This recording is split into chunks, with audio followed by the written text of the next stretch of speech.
జాతీయ రహదారి నంబర్ 65 తెలుగు రాష్ట్రాల్లో అత్యంత రద్దీగా ఉండే ప్రధాన రహదారుల్లో ఒకటి. నిత్యం వేలాది వాహనాలు, లక్షలాది మంది ప్రయాణికులు ఈ హైవేపై రాకపోకలు సాగిస్తూ ఉంటారు. అయితే పెరుగుతున్న వాహనాల రద్దీతో పాటు ప్రమాదాల తీవ్రత కూడా ఆందోళన కలిగిస్తోంది. వాహనాల అతివేగం, వాహనదారుల నిర్లక్ష్యపు డ్రైవింగ్ సామాన్య ప్రజలకు శాపంగా మారింది. డ్రైవర్ల అలసట, చిన్న తప్పిదంచాలు క్షణాల్లో నిండు ప్రాణాలు గాల్లో కలిసిపోతున్నాయి.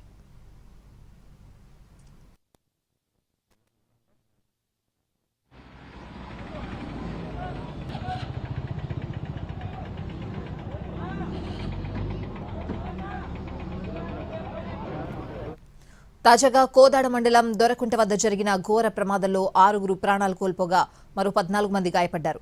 ఆగి ఉన్న లారీని బస్సు ఢీకొట్టడంతో జరిగిన ఈ ప్రమాదం మరోసారి NH65 పై భద్రతను ప్రశ్నార్థకంగా మార్చింది. ప్రభుత్వం, పోలీసులు, రవాణా శాఖ, హైవే అధికారులు ప్రమాదాల నివారణకు చర్యలు తీసుకుంటున్నా వరుస ఘటనలు ఎందుకు ఆగడం లేదు? తప్పెవరిది? డ్రైవర్లదా, వ్యవస్థదా? హైవేపై ప్రయాణం ఎందుకు ప్రాణాలతో చెలగాటంగా మారుతోంది?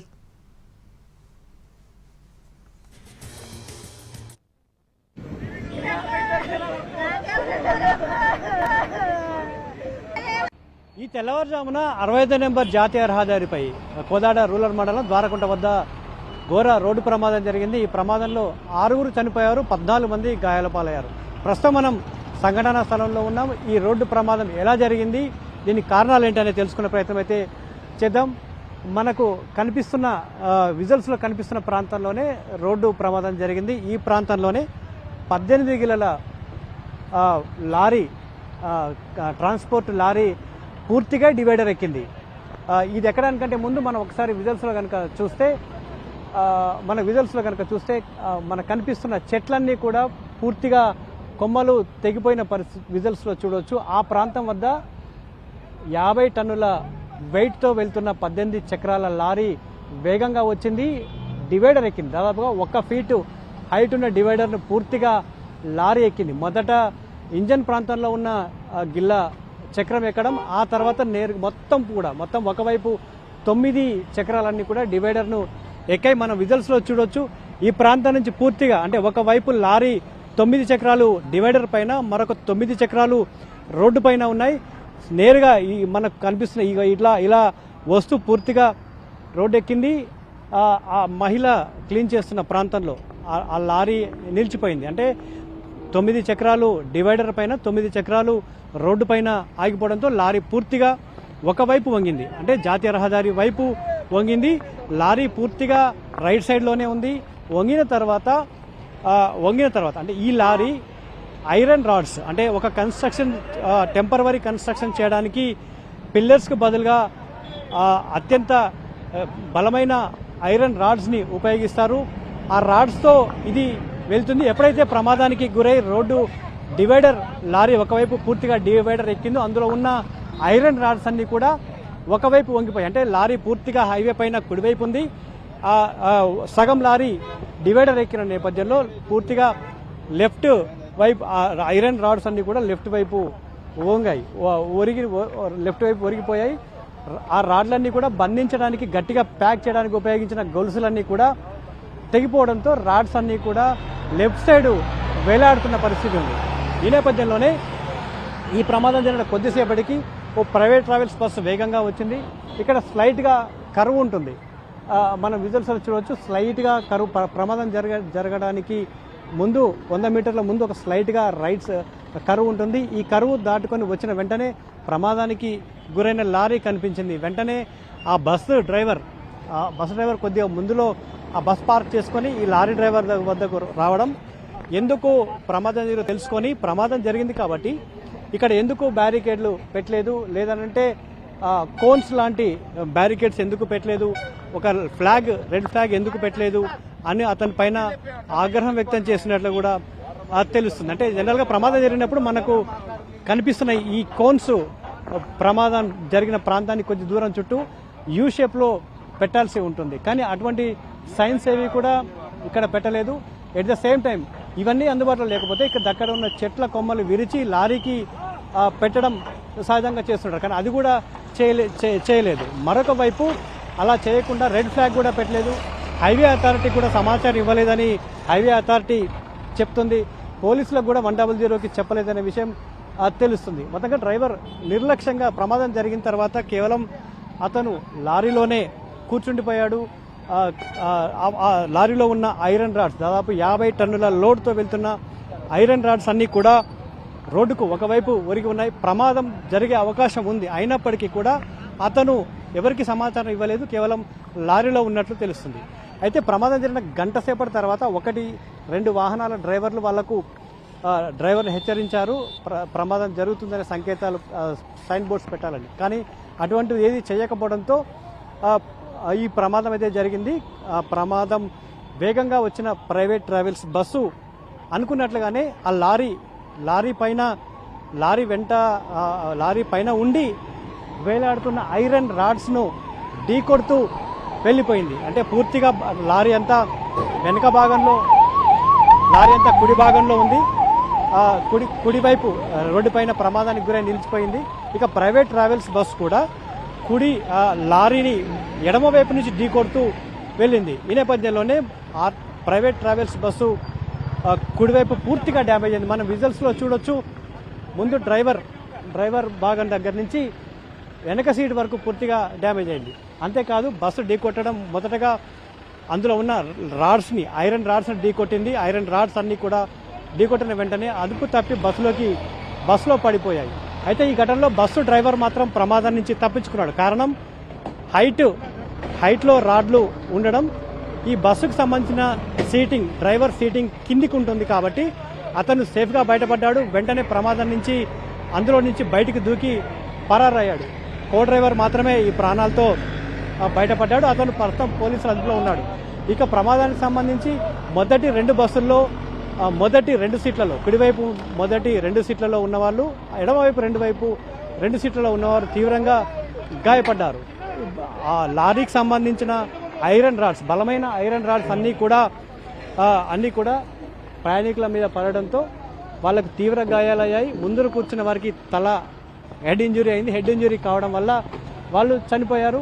ఇక మరికొందరు అవి వేగంగా బస్సు ఉండడం వల్ల ఆ రాడ్స్ అన్నీ కూడా ఒకదానికొకటి బస్సు లోపలికి పడిపోయాయి. ప్రయాణికులందరినీ కూడా ఒరుసుకుంటూ వాళ్ళు వెళ్ళిన పరిస్థితి ఉంది. ఈ నేపథ్యంలోనే ముందర కూర్చున్న వారికి ఎక్కువ తీవ్ర గాయాలు కాగా వెనక కూర్చున్న వారికి కొంత స్వల్ప గాయాలు అయినప్పటికీ కూడా వెనక నుంచి 3వ సీట్లో కూర్చున్న మహిళ కూడా చనిపోయింది. ఘటనలో చనిపోయిన 6గురులో 5 మహిళలు కాగా ఒకరు మాత్రం పురుషులు ఉన్నారు. ఈ ఘటనకి 2 వైపులా ఇటు లారీ డ్రైవర్ నిర్లక్ష్యం ఒక కారణం అయితే, డ్రైవర్ అతివేగంగా ఉండడం, ముందు ఆగిపోయి ప్రమాదానికి గురై ఉన్న వాహనాన్ని గుర్తించకపోవడానికి ప్రధానంగా నిద్రమత్తు కారణమై ఉండవచ్చని చెప్తా ఉన్నారు. అయితే ఈ బస్సు ప్రమాదానికంటే ముందు మరొక బస్సు కూడా ప్రమాదానికి గురయ్యే అవకాశం ఉండేదని, ఆ బస్సు ఆ ప్రమాదం నుంచి తప్పించుకోవడం ఈ బస్సు ప్రమాదానికి గురైందని చెప్తున్నారు. ఆ ప్రమాదాన్ని నుండి తప్పించుకున్న బస్సు కూడా ఇదే ఫ్రెష్ బస్, ప్రైవేట్ బస్సుగానే, కంపెనీకి చెందిన బస్సుగానే చెప్తా ఉన్నారు. మొత్తంగా ఈ ప్రమాదం ఇటు ప్రైవేట్ ట్రావెల్స్ బస్సు డ్రైవర్ నిర్లక్ష్యం, ప్రమాదానికి గురైన లారీ డ్రైవర్ నిర్లక్ష్యం 6 ప్రాణాలను బలి తీసుకుంది. మరో 14 మంది గాయాలకు కారణమైంది. ఆ 14 మందిలో కూడా 7 సేఫ్ అనే డాక్టర్లు చెప్తా ఉన్నారు. మిగిలిన 7లో మాత్రం 3 పరిస్థితి విషమంగా ఉన్నట్లు చెప్తా ఉన్నారు. తరచూ ప్రమాదాలు జరుగుతున్నాయి. ప్రమాదాలు జరిగినప్పుడు కేవలం కంటి తుడుపు చర్యగానే జాగ్రత్తలు తీసుకుంటున్నారు, కానీ శాశ్వత ప్రాతిపదికన చర్యలు తీసుకుంటలేదని అనే అభిప్రాయం కూడా వ్యక్తమవుతుంది. ఎందుకంటే లారీ ప్రమాదం జరిగిన సమయానికి బస్సు ఢీకొట్టిన ప్రమాదం సమయానికి దాదాపుగా గంట వ్యత్యాసం ఉన్నట్టు కూడా తెలుస్తుంది. అంటే హైవే వెంట ప్రమాదం జరిగినప్పుడు హైవే పోలీసులు ఏం చేస్తున్నారు, పెట్రోలింగ్ సిబ్బంది ఎందుకు రాలేదు, మరోవైపు పెట్రోలింగ్ జరగాల్సింది, అంటే ఒకవేళ డ్రైవర్ సమాచారం ఇవ్వకపోయినా పెట్రోలింగ్ సిబ్బంది రావాల్సి ఉంటుంది, వాళ్ళు ఎందుకు రాలేదు అనేది ఇప్పుడు ప్రశ్న. మరొకవైపు హైవే అథారిటీ అధికారుల సంబంధించిన సిబ్బంది కూడా ఇక్కడ నిర్లక్ష్యంగా ఉండడం వల్ల ఈ ప్రమాదం జరిగిందనేది వినిపిస్తుంది. మొత్తంగా ఈ ఘటనలో 6 చనిపోవడం, 14 మంది గాయాలు కావడం, మరొక 14 మందిలో 7 సేఫ్ కాగా మిగిలిన 7లో 3 పరిస్థితి విషమంగా ఉండడం మాత్రం ఆందోళన కలిగిస్తుంది. మొదటగా బస్సు డ్రైవర్ నిర్లక్ష్యం, లారీ డ్రైవర్ నిర్లక్ష్యమే ఈ ఘటనకు ప్రధాన కారణంగా చెప్పుకోవచ్చు. ఒక్క క్షణం నిర్లక్ష్యం ఎన్నో కుటుంబాల జీవితాలను తలకిందులు చేస్తోంది. పండుగకో శుభకార్యానికో వీకెండ్లో కుటుంబంతో సరదాగా గడిపేందుకు బయలుదేరిన వారు గమ్యస్థానానికి చేరకముందే ప్రమాదాల బారిన పడుతున్నారు. కోదాడ సమీపంలో జరిగిన తాజా ప్రమాదంలో మృతుల్లో 5 మహిళలు ఉండడం మరింత విషాదకరం. వీరిలో పలువురు చిన్న వయసులోనే కుటుంబ బాధ్యతలను మోస్తున్నవారు. ఒక్క ప్రమాదంతో ఆయా కుటుంబాల్లో పూడ్చలేని లోటు మిగిలింది. నన్ను కూడా తీసుకెళ్ళిపో. నేను చూడలేనయ్యా. ఎక్కడ 65 నెంబర్ జాతీయ రహదారిపై జరిగిన రోడ్డు ప్రమాదం 6 కుటుంబాలను తీవ్ర విషాదంలో నింపితే మరో 14 కుటుంబాలను ఆందోళనకు గురి చేస్తుంది.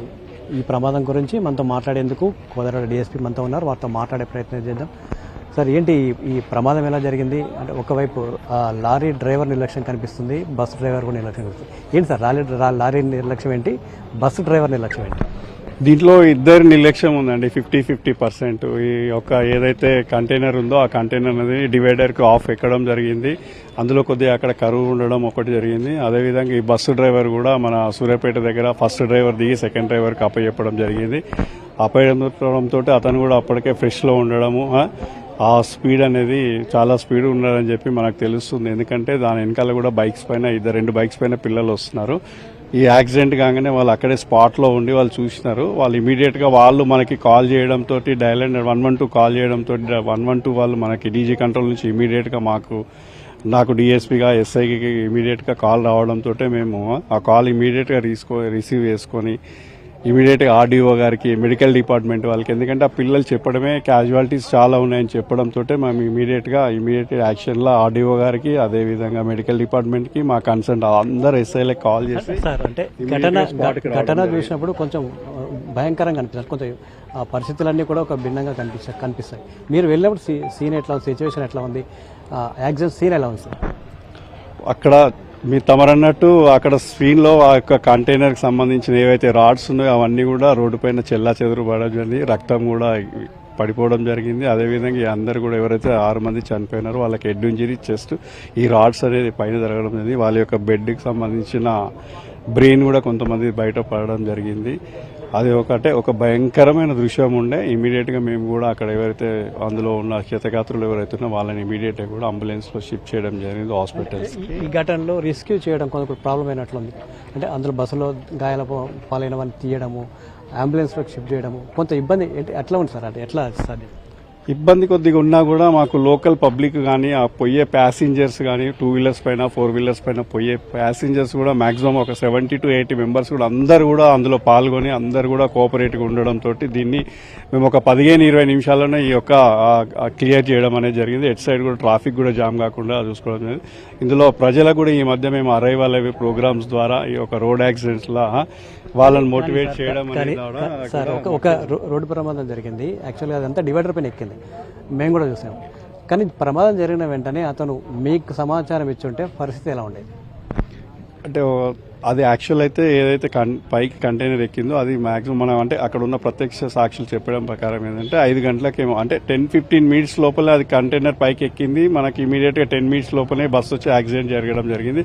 అది కొద్దిగా మన టైం ఉన్నా కూడా మన ఒక నేషనల్ హైవే వాళ్ళు కానీ, మా పెట్రోలింగ్ వాళ్ళు కానీ అక్కడ కొద్దిగా ప్రికాషనరీ మెజర్స్ తీసుకోవడంతో ఉంటే కొద్దిగా ఇందులో ఇంకా కొద్దిగా యాక్సిడెంట్ అనేది తగ్గి ఒక క్యాజువాలిటీ కూడా తగ్గి ఉంటుందని మేము అనుకున్నాము. కానీ అది అక్కడ టైం అనేది లేకపోవడంతో వాళ్ళు ప్రికాషన్ తీసుకునే టైం కూడా లేకున్నట్టు. చాలా రోడ్డు ప్రమాదాలు చూసి ఉంటారు, చాలా బాధాకరమైన పరిస్థితి కూడా చూసి ఉంటారు. దీన్ని ఎట్లా అంటే ఎంత విషాదం ఎట్లా?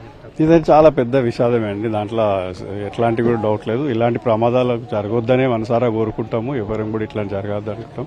వాళ్ళు కూడా పాపం 4 రోజులు సెలవులు ఉన్నాయి. మిలాదు నబీ వచ్చింది, రాఖీ పౌర్ణమి వచ్చింది. ఏదో ఒక రోజు పెట్టుకుంటే 4-5 రోజులు సెలవులు ఉంటాయి కాబట్టి వాళ్ళ ఫ్యామిలీతో గడుపుదామని వాళ్ళు వెళ్తున్నారు. కానీ ఇది అనుకోకుండా జరిగిన సంఘటన. దీనిపైన మేము కూడా విచారణ చేస్తాం. ఇలాంటి సంఘటనలు జరగదు. మేము కూడా మా సైడ్ నుంచి కూడా ఎలాంటి ప్రికాషన్స్ ఉన్నా కూడా మాక్సిమం ఇక్కడ కూడా జాగ్రత్తలు తీసుకుంటాం. ఇంకా కూడా అంటే నైట్ టైంలో వెళ్ళే ప్రైవేట్ బస్సెస్, ముఖ్యంగా ప్రైవేట్ బస్సెస్ మాత్రం అతి వేగంతో వెళ్తున్నాయి. ఈ వేగం ప్రమాదాలకు కారణమవుతుంది అనేది ఒక అభిప్రాయం ఉంది. ఈ వేగ నియంత్రణకు మీరు ఎలాంటి చర్యలు తీసుకుంటారు? తమరు అన్నట్టు దీంట్లో మేము ఏదైతే చెప్తున్నారో దానికి మేము 100% ఈ యొక్క బస్సెస్ అనేవి ఏవైతే ఉన్నాయో ఈ వోల్వో బస్సెస్ కానీ ఇప్పుడు ఇవి వేస్తున్నాయో వాటి కొద్దిగా స్పీడ్ అనేది చాలా ఉంటుంది.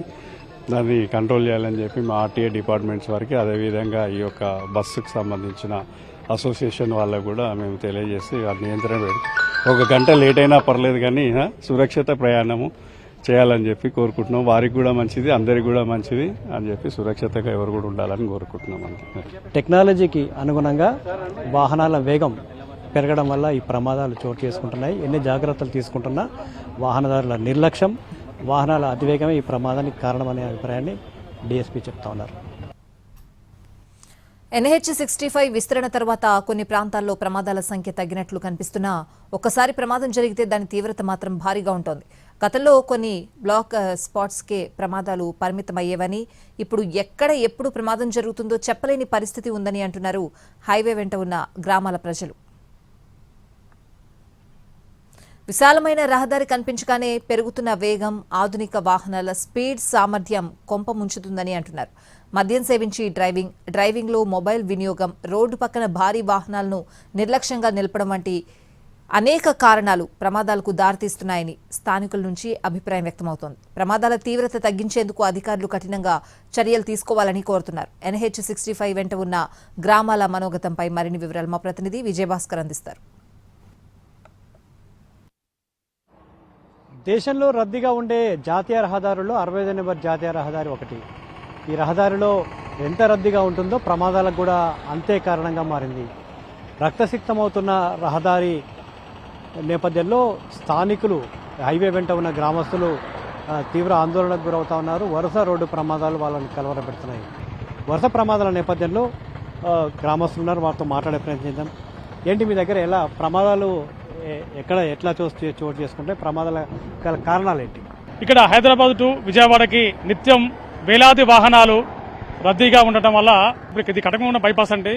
గతంలో కూడా వీటి కోసం ఇక్కడ మన ఫ్లైఓవర్ నిర్మించాలని చెప్పేసి ఎన్నో సందర్భాలలో మేము పోరాటం చేసినాం. అయినా కానీ దాన్ని ఎక్కడ వేసే గొంగళ అక్కడక్కడే ఉంది. ప్రభుత్వాలు మారినాయి, ప్రజాప్రతినిధులు మారుతున్నారు, కానీ ఇక్కడ ఇట్లాంటి అంటే సూర్యాపేట నుంచి రామాపురం ఎక్సైడ్ వరకు కూడా కొన్ని చోట్ల బ్లాక్ స్పాట్గా గుర్తించారు. కానీ ఇప్పుడు ఆల్రెడీ వాహనాలు గతంలో చెప్పండి నిత్యం వాహనాల సంఖ్య పెరగడం, అదేవిధంగా వాళ్ళ కొంచెం స్పీడ్గా వెళ్ళిపోవడం, వాళ్ళకి అందులోటి డ్రైవర్లు కానీ లేకుంటే వాహన చోదకులు కానీ కొంచెం నిద్రమత్తులు ఉండటం వల్ల కనీసం రోడ్డు మీదకి వచ్చేవాడు మళ్ళీ ఇంటికి పోయిందా కూడా దినదిన కంటే నూరల ఆయుష్ లాగా ఉన్నది.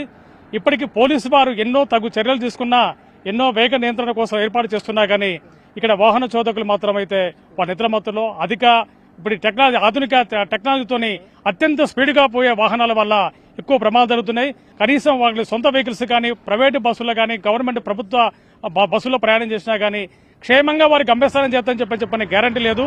అంటే ముఖ్యంగా లారీలు వేగం ఎలా ఉంటుంది, ప్రైవేట్ ట్రావెల్స్ బస్సుల వేగం ఎలా ఉంటుంది, ముఖ్యంగా నైట్ సమయంలో వాహనాల రాకపోకలు ఎలా ఉంటాయి? లారీలకి కూడా ఏదైతే స్పీడ్ లిమిట్ ఉందో ఆ లిమిట్ ని కూడా దాటేసి అంటే తొందరగా గమ్యస్థానానికి వెళ్ళాలని చెప్పేసి ఆరాటంతో వాళ్ళు ఎక్కడ సుదీర్ఘంగా కొంత అలసట ఉన్నా కానీ వాళ్ళు దాన్ని గమ్యస్థానం దిద్దుకోవాలని చెప్పని విశ్రాంతి తీసుకోకుండా పక్కన ఇంకో ఆల్టర్నేటివ్ డ్రైవర్ లేకుండా వాళ్ళు ఆ విధంగా మితిమీరిన వేగంతో పోవడం వల్ల ఒక్కోసారి ఎక్కడైనా సడన్ గా ఏదైనా రోడ్డు మీదకి ఏదైనా అడ్డం వస్తే ముందు వాళ్ళు బ్రేక్ కొట్టగానే వెనక నుంచి వచ్చేసే వాహనాలు కూడా వాళ్ళు చూసుకోకుండా వాళ్ళకి వచ్చేసి ఆ వాహనాలకి డ్యామేజ్ చేసుకోవడం వల్ల కుట్టడం వల్ల ఎంతో మంది క్షతగాతులు అవుతున్నారు. అమాయకమైన ప్రజలు వాళ్ళు ఎంతో మంది వాళ్ళు ప్రాణాలు పోగొట్టుకొని ఆ కుటుంబంలో వీధిని పడే పరిస్థితి. నైట్ టైంలో ప్రైవేట్ బస్సెస్ వేగం ఎలా ఉంటుంది? నైట్ టైంలో ప్రైవేట్ బస్సుల వేగం అయితే మనం అక్కడ వాళ్ళు లోపల పడుకుంటారు చేసే వాళ్ళకి, కానీ మేము బయట నుంచి చూస్తున్నాం వాళ్ళకి స్పీడ్ మాత్రం అయితే మామూలుగా 100-120 వెళ్లాల్సినవి ఉన్నాయి. దానికి వీళ్ళు 140-150 స్పీడ్తోని ఎక్కువ, అంటే టెక్నాలజీ ఆ విధంగా వచ్చేసినాయి. ఎక్కువ స్పీడ్ పోవాలని చెప్పని త్వరగా గమ్యస్థానం పోవాలని చెప్పని ఒక ఆతృతతో కూడా డ్రైవర్లు అత్యంత మితిమీరిన వేగంతో పోతున్నారు. కొన్ని బస్సులలో అవకాశం ఉన్నంత కంటే ఎక్కువ మంది ప్రయాణికులు ఎక్కించుకోవడం, ఆటోలో కూడా పరిధికి మించేసి కొంతమంది ఎక్కువ చేసుకపోవడం వల్ల చాలా మంది అమాయకులు వారికి తెలవకుండా వాళ్ళ గాలిలో ప్రాణాలు కలిసిపోతున్నాయి. ఈ దుస్థితి నుంచి రావాలని చెప్పని ప్రభుత్వాలు కూడా పటిష్టమైన చర్యలు చేపట్టాలి. ఇంకా రహదారులని ఇంకా విస్తరింపజేయాలి. అదేవిధంగా అవసరమైన చోట ఫ్లైఓవర్లు తీసుకొచ్చాలి. వేగ నియంత్రణ ఏదైతే ఉన్నదో వాటికి సంబంధించిన వాటిని కూడా హైవేల మీద కూడా ఏర్పాటు చేసుకొచ్చేసి డ్రైవర్లకి ప్రమాద సూచికలు అవన్నీ ఏర్పాటు చేపించేసి అవసరమైతే ఇలాంటి చౌరస్తాల దగ్గర కూడా లైటింగ్ పెట్టేసి వచ్చే వాహనదారులకు కూడా కొంచెం అలర్ట్గా చెప్పించేసి పోలీసు వారు కూడా ఇప్పటికీ చేస్తున్నారు. అయినా కానీ పోలీసు వాళ్ళు చెప్పేస్తున్నా కానీ పోలీసు వాళ్ళు కూడా ఆపుతుంటే వాళ్ళ మీదకి వచ్చేసి ఎక్కడ కూడా మా మీదకి వస్తాయని చెప్పనుకొని వాళ్ళ నిజామతులు ఉండి అత్యంత వేగంతో కొట్టి కనీసం రోడ్ల మీద పోలీసు వాళ్ళు కూడా ఆపే పరిస్థితి లేకుండా ఈ విధంగా పోతున్నారు. బస్సు యాక్సిడెంట్లు జరిగినప్పుడు కావచ్చు, లేదా ఆటోలను ఢీకొట్టినప్పుడు ఎట్లా పరిస్థితి ఎట్లా ఉంటుంది మీకు? ఆ సిచ్యువేషన్ చూస్తే ఎట్లా అనిపిస్తుంది? చాలా ఘోరమైన పరిస్థితి. ఇక్కడ మేము ఒక 5 గ్రామాలు ఉన్నాయి ఈ రోడ్డు దాటాలంటే. ఆ ప్రజలు ఎప్పుడూ కానీ మాకు నిత్యం కోదాడు వెళ్ళంది మాకు వెళ్ళదు. ఏదన్నా వెళ్ళాలన్నా కానీ ఈ రోడ్డు దాటాలంటే చాలా భయంకరంగా ఉంది. చాలా మంది కూడా ప్రాణాలు కోల్పోయారు. ఇక్కడ ఫ్లైఓవర్ గురించి గవర్నమెంట్ స్పందించట్లేదు. కావున ఇక్కడ ఫ్లైఓవర్ ఉండాలి. మా స్కూలు పిల్లగాళ్ళు, ఊరిలో పిల్లగాళ్ళు కూడా నిత్యం సాయంత్రం ఉదయం ఇదే రోడ్డు దాటాలి. ప్రైవేట్ వాహనాలు, బస్సులు నైట్ టైం నిద్ర డ్రైవర్లు స్పీడ్గా రావటం, మేము రోడ్డు దాటుతున్నా కానీ చాలాసేపు ఆగాల్సిన పరిస్థితి వస్తుంది. కావున ఇక్కడ ఫ్లైఓవర్ వేసి కొద్దిగా మా గ్రామ ప్రజలు అందరూ కూడా ఎవరు ఇబ్బంది పడకుండా తోడ్పడాలని గవర్నమెంట్ని కోరుతున్నాం. మీరు చెప్పండి, అంటే హైవే విస్తరణ కంటే ముందు ఎలా ఉండేది రోడ్డు ప్రమాదాలు, ఇప్పుడు ఎలా ఉన్నాయి? రోడ్డు విస్తరణ తర్వాత ఎట్లుంది? రోడ్డు విస్తరణ కంటే ముందు సింగిల్ వే ఉన్నప్పుడు ఎక్కువ ఉండేది. ఇంకా ఇప్పుడు డబల్ వే అయినాక కూడా ఇంకా ఎక్కువైతున్నాయి. విశాలంగా ఉన్న రోడ్లు స్పీడ్ పెంచి వాళ్ళు ఇష్టానుసారంగా పోయి ఎదురొచ్చే వాళ్ళని వెనక వచ్చిన వాళ్ళని చూసుకోకుండా యాక్షన్ చేసుకుంటూ చాలా మంది అమాయకులు బలవుతారు. ఎట్లా ఉంటుంది నైట్ టైంలో? ఎట్లా ఉంటుంది? ప్రైవేట్ బస్సెస్ ఎట్లా ఉంటాయి? ఎంత స్పీడ్ ఎట్లా ఉంటుంది? ప్రైవేట్ బస్సుల వేగం చూస్తే అది రాకెట్ స్పీడ్లో వెళ్ళిపోతుంటారు వాళ్ళు. హైదరాబాద్ టు వైజాగ్ అట్లా రాజమండ్రి అది చాలా ఉంటాయి. వాళ్ళు నిద్ర మొత్తులో ఉంటారు. 2 డ్రైవర్లు పెట్టుకోవాల్సింది వాళ్ళు. చాలా మంది ఒక్కళ్ళనే పెట్టుకొని వాళ్ళ గమ్యాన్ని చేరుకోవాలని ముందస్తు వేగం వెళ్ళిపోతుంటారు. చాలా రాకెట్ స్పీడ్లో వెళ్ళి ముందస్తు ఎవరు వచ్చినా దాన్ని గుద్దేసుకొని వెనకకుండా కానీ వాళ్ళని ఇది చాలా మంది అమాయక ప్రజలు చాలా మంది చనిపోవడం కారణమవుతుంది. నిర్ధారించిన వేగానికంటే ఎక్కువగా స్పీడ్తో వాహనాలు వెళ్తూ ఉన్నాయి. పోలీసులు వాహనాల వేగాన్ని నియంత్రించే ప్రయత్నం చేసినప్పటికీ కూడా అది సాధ్యం కావట్లేదు అనేది స్థానికుల మాట.